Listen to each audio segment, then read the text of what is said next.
I've been thinking about something lately, not in a dramatic, world ending kind of way, more like a quiet itch at the back of the mind, the kind you don't notice at first, until one day you realize you've been scratching it for years. It started, oddly enough, with a question I saw online.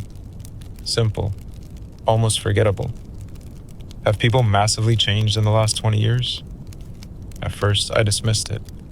Every generation thinks the next one is worse, softer, colder, less human somehow. But then came the story. A skater. Not the weekend kind, not the for fun kind. An artist of concrete and gravity. A man who'd spent 20 years mastering the physics of fear and flight. I'm talking about someone who has bled for his craft. Years of falling, years of failing. A body that remembers pain like a language, and still chooses to speak it. He said there was a time when he'd practice in public, and people would stop. Not everyone, not always, but enough.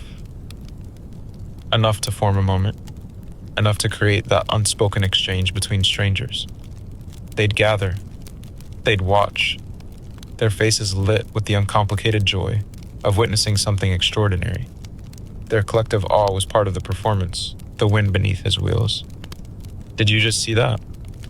There was something sacred in it, a shared recognition of effort, of risk, of something human happening right in front of you.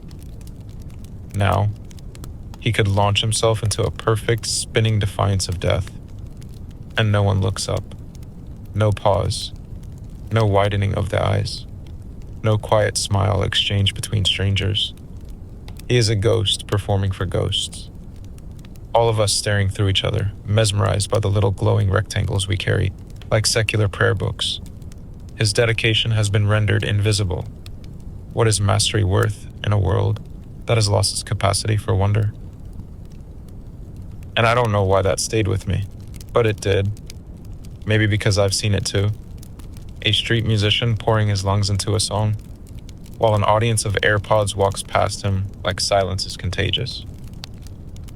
A kid at the beach doing backflips into the sand, laughing like gravity is optional, while a row of adults scroll through other beaches, on their phones. An old man feeding pigeons like it's a sacred ritual, like he's been doing it for decades, and not a single person even glances over. It's not that beauty disappeared. It's not that excellence vanished. It's that something inside us stopped responding. Not so long ago, you could walk down the street wearing something strange, something a little to you, and you'd catch it. A flicker of a glance. The subtle nod of another human, acknowledging your existence in the shared atmosphere. Not judgment, not always. Sometimes just a quiet message passed between strangers. I see you. We are here. Together, in this moment. Now, you could walk down that same street, wearing a taxidermied owl on your head, reciting poetry in a language no one understands. And the most you'd get is an irritation for blocking the path to the screen in someone's palm. No awe, no curiosity, not even outrage, just a vast, yawning whatever, just indifference. The world hasn't gone blind. It's just gone elsewhere. And I don't think this is nostalgia. Nostalgia is soft, comforting, a slightly edited version of the past that tells us things were better than they were. This feels different. This feels like an autopsy, like we're examining something that used to be alive inside us, something shared, and asking, when did it stop breathing? Because somewhere along the way, we became connoisseurs of the extreme. Our nervous systems now swim in a constant flood of the unbelievable. We've seen 7-year-old prodigies on TikTok, death-defying stunts, dancers who move like physics is optional. Impossible beauty, perfect lives, perfect chaos. Every day the algorithm hands us the best in the world, not occasionally, constantly. And when the extraordinary becomes your baseline, the excellence starts to feel ordinary. And when the ordinary feels ordinary, it disappears. The real world, the one outside your window, starts to feel like low resolution, grainy, slow, unimpressive, like watching life in 480p after getting used to 4K. I remember being younger and talking to strangers didn't feel like breaking a social contract. Now there's this unspoken rule. Public space is for transit, headphones in, eyes down, don't engage. Someone once described this as the Wall-E world, not because we're floating in chairs, but because everything has become frictionless. Food arrives almost instantly. Entertainment never ends. Validation comes in numbers. No boredom, no stillness, no space for your mind to wander into something meaningful. And when everything is easy, struggle disappears. When struggle disappears, purpose starts to thin out. And when purpose thins out, something in the spirit goes quiet. But I think the deeper shift, the one we don't talk about enough, is that we've become afraid of sincerity. Somewhere along the line, feeling something openly became a social risk. To be genuinely impressed, to say, that's beautiful, without a joke attached, to care without cushioning it in irony, feels dangerous, too exposed, too honest. So we preemptively joke about everything. We memify tragedy, romance, and art. We laugh at the news, at our futures, at our own longing. We layer everything in humor and detachment so no one can tell if we actually mean it. We've built a culture where the highest virtue is to never be caught actually feeling. And slowly, that pretending becomes real. I've caught myself doing it, seeing something amazing, and immediately downplaying it, as if enthusiasm needs to be moderated, as if wonder needs to be rationed, because somewhere in the background is that quiet voice saying, don't be too much, don't look naive, don't clap too hard. So instead, we smirk, and when everyone is smirking at life, nothing feels worth stopping for. And maybe that's the real shift. Not that people got worse, not that the world became less beautiful, but that we got overstimulated. And overstimulation flattens everything. It compresses the emotional range of life until awe and boredom start to feel the same. So what do you do with that? Because I don't think the answer is dramatic. It's not throwing your phone into a river. It's not disappearing into the mountains. It's not rejecting the modern world entirely. That's not rebellion. That's escape.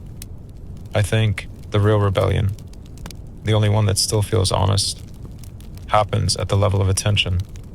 It's quieter than that. Smaller, but somehow more powerful.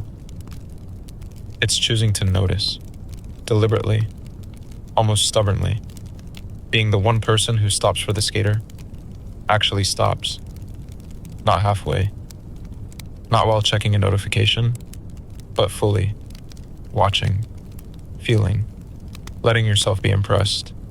Your gaze is the fuel his artistry has been running on empty without.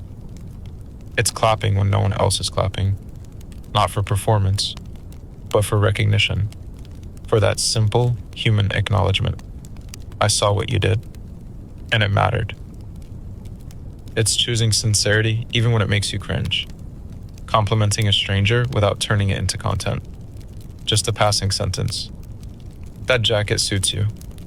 And then walking away like it wasn't a transaction, just a moment. Listening to the street musician until the end of the song, even if they miss a note, especially if they miss a note. Because perfection isn't the point. Presence is.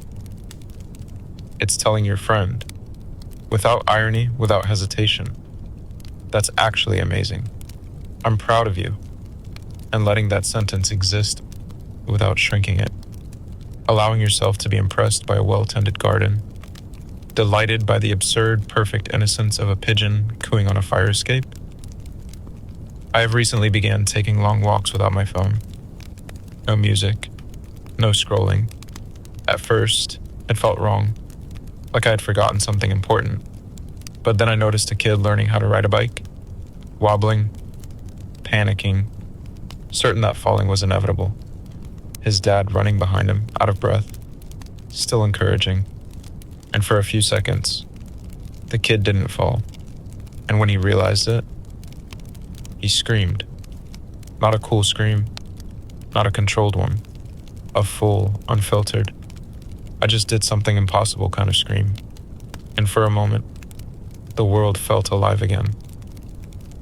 That's the thing most of us are missing. Not the grand, viral, once-in-a-lifetime kind of wonder, but the small, local, unrepeatable kind. The kind that doesn't trend, doesn't get recorded, doesn't get shared. The kind that only exists if you're there to see it. So maybe the question isn't, what happened to wonder? Maybe it's, what happened to our attention? Because wonder didn't disappear. We just stopped practicing it. And the strange, hopeful part is that if it's a practice, it can be relearned, slowly, awkwardly, even uncomfortably. It might feel cringe at first, to care that openly, to notice that deeply.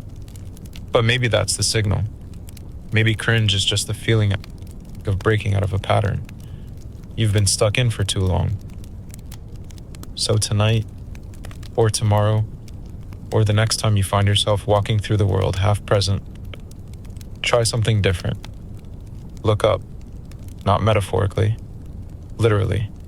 Look up at the sky, at the people, at the small, ordinary miracles happening without an audience.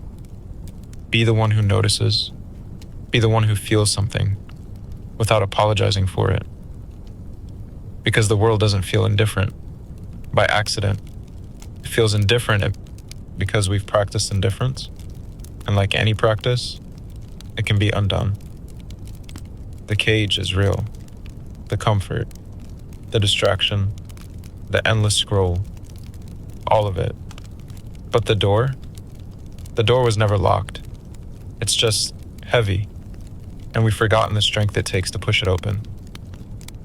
So maybe that's the quiet rebellion. Not loud, not viral, not even visible to most people. Just a small, stubborn decision made over and over again. To be here, to notice, to care, to feel. And maybe, if enough of us start doing that again, the next time someone lands something impossible in the middle of an ordinary street, they won't feel like a ghost. They'll feel seen. And maybe, so will we.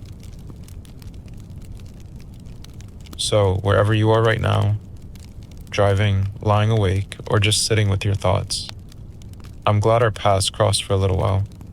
Take care of your mind. Guard your heart. And don't rush the questions that take a lifetime to answer.